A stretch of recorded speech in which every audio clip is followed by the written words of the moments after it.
Hi வணக்கம். நம்ம கூட ஒருத்தவங்க இருக்கும்போது அவங்களோட அருமை தெரியாது. சண்டை போட்டுக்கிட்டே இருப்போம். எப்போ பார்த்தாலும் சண்டை போட்டுக்கிட்டு இருப்போம். ஆனால் விட்டு கொடுக்க மாட்டோம். அப்படிப்பட்டவங்க தான் அம்மா.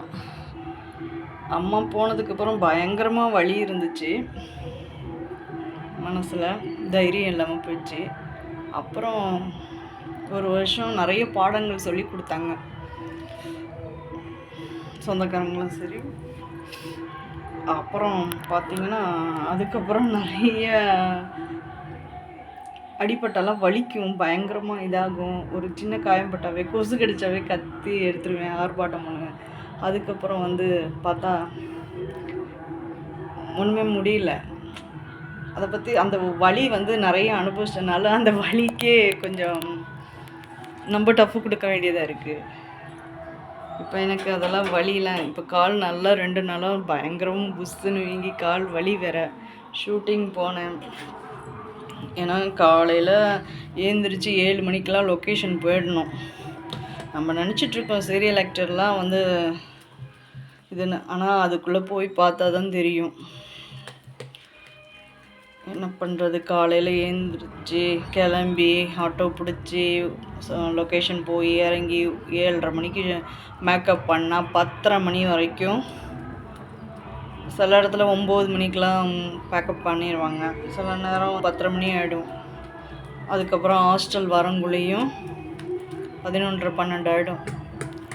அதுக்கப்புறம் இருக்கிறத சாப்பிடணும், சில நேரம் பட்டினியாக கிடக்கணும். அவ்வளோதான், அப்படியே போயிடும் வாழ்க்கை. அப்புறம் அந்த பைசா வாங்கக்குள்ளேயும் நம்ம உயிர் போயிடும். நிறையா இதில் முதல்ல டக்கு டக்குன்னு சீரியல்லாம் பணம்லாம் கிடச்சிரும். ஆனால் அந்த 3000 ரூபாய் வாங்கக்குள்ளேயும் நம்மளுக்கு அந்த ஆனால் சில ஜென்மங்களுக்கெல்லாம் தெரியாது. சீரியலில் பெரிய சூட்கேஸாக கொடுக்குறாங்க அப்படின்னு நினச்சிக்கிட்டு அலையுங்க. ஏன்னா இது அவங்கவுங்க திருப்திக்காக தான்.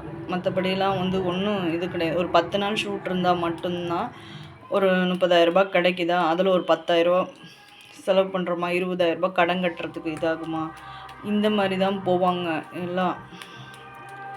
அதுலேயே எவ்வளவோ சக்கடை, எவ்வளவோ இது இருக்குது. அதில் முழுகாமல் நீண்டு வரவங்க தான் இதில் ஜெயிக்க முடியும். நம்ம நாக்கை போட்டுட்டு அழகாக உட்காந்து புறணி பேசுகிறதுலையே வீட்டில் காலம் தள்ளுவோம். ஏன்னா ஆனால் அதோட வலியும் வேதனையும் அங்கே அவங்கவுங்க வேலையில் இருக்கும்போது தான் அது தெரியும். ஈஸியாக சொல்லிடுவோம், இவங்க நடிக்கிறாங்க, இவங்க இந்த வேலை செய்கிறாங்க, ஒரு நாளைக்கு இவ்வளோ வெல்டிங் வச்சு சம்பாதிக்கிறாங்க மேலே. ஆனால் அந்த வேலையெல்லாம் பார்க்குறவங்களுக்கு தான் தெரியும். ஈஸியாக நம்ம சொல்கிறோம். அனுபவிக்கும்போது நிறைய பாடம் கற்றுக் கொடுக்குறாங்க, கற்றுட்ருக்கேன். ஆனால் இப்போது நான் என் அப்பா முருகனை பிடிச்சதுலேருந்து நான் ஒரு 3-4 வருஷமாக ரொம்ப தீவிரமாக பிடிச்சது பயங்கர சோதனை. ஆனால் சோதனையிலே எனக்கு நிறைய சந்தர்ப்பத்தை அவர் கொடுத்துருக்காரு. பயங்கரம் தன்னம்பிக்கையை கொடுத்துருக்காரு. யார் இல்லைன்னாலும் நம்மளுக்காக நம்ம வாழணும், அதுதான் நம்ம கடமையை செய்யணும்.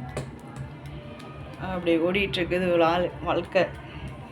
நிறைய பேர் நான் நினைப்பேன், நம்ம தான் கஷ்டப்படுறோம், நம்ம தான் சொந்தக்காரங்களாம் இவ்வளோ சூனியம் வச்சுக்கிறாங்க, இவ்வளோ இது பண்ணுறாங்க, நம்மளை தான் வாழ விட மாட்டுறாங்க அப்படின்னு நினைப்பேன்.